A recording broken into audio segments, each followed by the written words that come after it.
Hi, my name is Phil. I like to talk about politics. In this video, I'd like to discuss the budget from an angle I'm not seeing being discussed. The IFS are warning that the UK will need growth higher than the OBR are predicting in order for the budget to work. Now, the same naysayers who got this budget badly wrong are therefore concluded, oh, well, that means the budget won't work. However, logically, there is an alternative, that Labour plan on a source of growth, which the OBR cannot take account of, because there's been no announcement of it. And if there is a currently unknown but predictable source of growth, it surely relates to the deals Labour wants to agree with the EU. But first, for daily political commentary, please click the subscribe button so you don't miss out. So, on this happy Friday, let's look at linking things together. The budget is still obviously very big news, and so is Brexit. So let's start looking at where the UK-EU jostling is right now. A leaked EU document, which Politico have been reporting on, actually firms things up, although it has seemed to be the case for some time now. So there's nothing new in the document, but it does sort of give us a bit of a leaning into where the EU stand. The UK government want a veterinary deal. They want mutual recognition of qualifications. They want a special movement deal for performers. They want cooperation on emissions trading. This leaked document says that the EU could well be happy to agree, well, 3 of those 4 things. The potential exception is the movement deal for performers, for which there's no comment, but arguably that could be because I don't know that Labour have said exactly what form that would entail, right? So they probably can't comment. The EU, on the other hand, they want 4 things as well as a priority. They want a youth mobility deal. They want improved fishing access. Ironically, the sticking point there is something which is actually environmentally very good. So it's actually quite weird to suggest we're going to have to lower our environmental standards to keep the EU happy. But, you know, Brexit is a funny bunny at times. Third, they want the UK government to implement existing agreements, which is the most reasonable, but also one of the most difficult things to do. And the EU want us to not treat EU citizens living in the UK unfairly. The last one taking a bit of a blow this week as we get the news that a Greek Cypriot is about to be forcibly deported, despite having a recent letter from the Home Office saying that his settled status is still under review.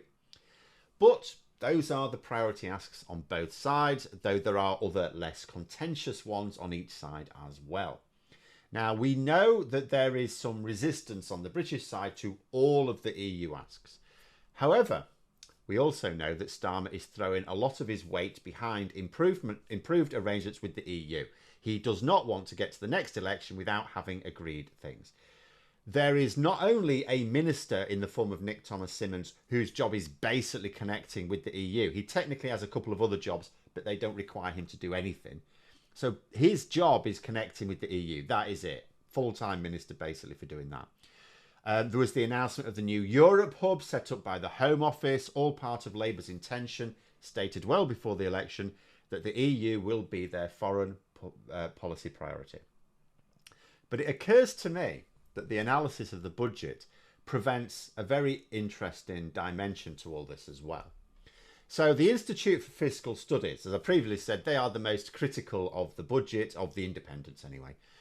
They are saying 2 things above all others. This is what is ringing out. First, they say that depending on how things work out, Reeves may need another £9 billion worth of tax rises by 2028 in order to avoid falling back into austerity.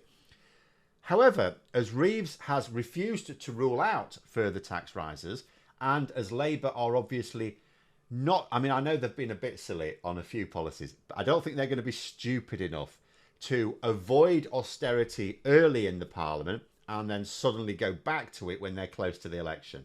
That makes no sense. Therefore, it's blindingly obvious that Labour are not only alert to this danger themselves, but they are prepared to do what's necessary to avoid it. But second thing the IFS say, much broader statement, they think that the growth predicted by the Office for Budgetary Responsibility isn't enough to make the budget work. Now, this will be hypothetical in a sense, because the budget is calibrated to work with the OBR analysis. What happens is, as the budget's been worked on, there's a constant back and forth between the Treasury and the OBR to make sure that they're on the same sheet, and, you know, the because the Chancellor cannot afford to announce a budget only to have the OBR go, yeah, this is a load of rubbish. So the Treasury is sort of calibrating the budget to the OBR's model, not the IFS's. And both groups will, you know, with anyone who has ever built a mathematical model, you will know that you build certain assumptions into it. They're what you believe are reasonable assumptions. And especially when you're talking about forecasting 5 years in the future. And some of the assumptions will end up not being true. However, let's not get bogged down in the validity of assumptions made. There's no need. Let us assume the IFS are correct. And although they're not always correct, no one's always correct, they're not mugs and they should be listened to. So let's assume that Labour really do need more growth than predicted to make the budget work. Now, if this is correct, then one of two things must logically be true. First, that Reeves is hoping for better than predicted growth. That she's hoping that the OBR are being unnecessarily pessimistic in their outlook. However, that is the sort of wishful thinking attitude I'd expect of someone like Boris Johnson, definitely, even Rishi Sunak. I don't really associate it with someone more serious like Rachel Reeves, right? But that is a logical possibility. The second possibility, if that is not the case, is that Reeves is not so much hoping for better growth, but is of the belief that there is a growth yielding factor which is not yet in play and cannot be revealed, but she expects it to come online and in time to boost that growth for 2028. And this got me to thinking about the UK-EU diplomatic dance, which is currently going on, with both sides asking for things and both sides not sounding all that excited about what the other is asking for. Apart from on like security and defence and stuff, they're sort of both singing on the same hymn sheet there. But what if there's a real expectation in Cabinet that they will be able to unlock some deals which boost growth?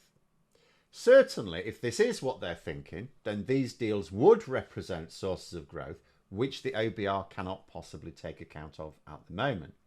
It could even potentially work alongside some other minor aspects of the budget. Like I was thinking, so the care and hospitality sectors they're concerned about the budget because they both have fairly tight profit margins generally, and they hire a lot of staff on very low wages. So they're now looking at higher minimum wage payments as well as higher national insurance contributions. So they'll sort of see it as a bit of a double whammy for them. But the proposed EU deals, now they won't help with those aspects of it, but they also have staffing problems, and it could at least increase the number of workers, young workers, available to them if the Youth Mobility Scheme comes into force in the next couple of years. According to credible reports, the main sticking point there is the Home Secretary not being happy about how this will boost immigration figures. But the EU are giving the strongest possible impression, and this leaked document really does emphasise it, that it is one of their red lines. And if the UK government want to agree anything, they will definitely be agreeing to this in some form. And others in and around government are happy enough with the scheme anyway. There is only the Home Office that's going, ooh, immigration. So with a few little restrictions, which the EU seem happy to oblige with, I think economic growth is going to trump concerns about immigration numbers. Apart from anything else, there will be way more cabinet ministers in favour than opposed. And we know that better agreements with the EU is a priority for the government, despite what some people who believe headlines too much think. And we know this because it's what the Prime Minister seems to be spending most of his personal efforts on. That is usually a bit of a hint. I mean, look at previous Prime Ministers. Boris Johnson spent most of his time getting drunk and talking shit. That was his priority. Rishi Sunak spent most of his time trying to work with international partners who could boost the profitability of Daddy-in-law's company. That was his priority. Keir Starmer spends a lot of time trying to engage with European leaders, right? And it will be needed as well, because, like I said, every single one of the EU's priorities is politically difficult for the UK government. I won't go over them all in detail. I think I have discussed all of them at some point in the recent past anyway. So it will need a Prime Minister determined to get substantial agreements to push them through. Otherwise, you could imagine Cabinet just being split on it. So I think that this is a logical way to sort of square the circles of Labour having a plan for growth, which independent economists say they don't see. But there we are. Those are my thoughts. Let me know yours in the comments below. If you enjoyed the video, please click the like button and subscribe. And if you'd like to support the channel further, you can join for memberships. Thanks for watching, and until next time, I'll see you later.